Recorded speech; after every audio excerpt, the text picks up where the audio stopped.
ពីក្មេងធម្មតាមកដល់ថ្ងៃនេះខ្ញុំនៅតែដើរ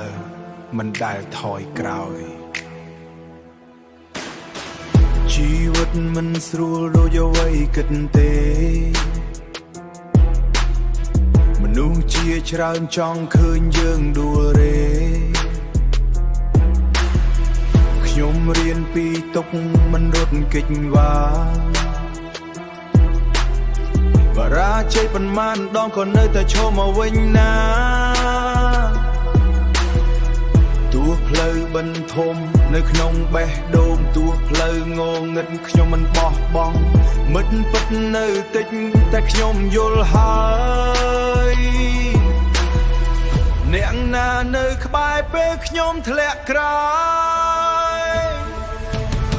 ខ្ញុំនៅតែដើរទៅមុខមិនឈប់ទោះភ្លៀងធ្លាក់ខ្លាំងក៏ខ្ញុំមិនខ្ជុំដុតភ្លើងក្នុងចិត្តថ្ងៃណាមួយខ្ញុំនឹងឈានដល់កំពូលពិត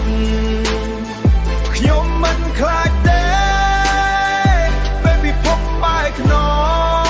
ងព្រោះខ្ញុំមានសុបិនជួយឲ្យខ្ញុំរឹងមាំកន្លងបៀតវាយឡើងខ្លាំងឲ្យបេះដូងញ័រ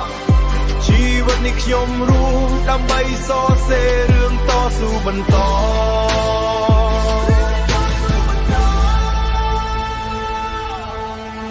រាត្រីស្ងប់ស្ងាត់ខ្ញុំនៅតែគិត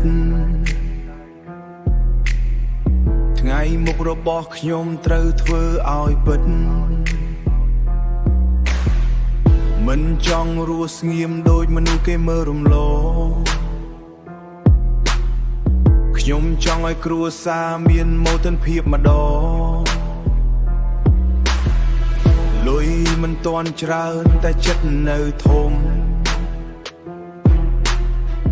ទោះជួបបញ្ហាក៏ខ្ញុំនៅតែខំសំឡេងរ៉េបនេះជាសំឡេងជីវិតនិយាយពីការស៊ូមិនមែនតែសម្រាប់លេងសើច Yeah ថ្ងៃនេះអាចតូច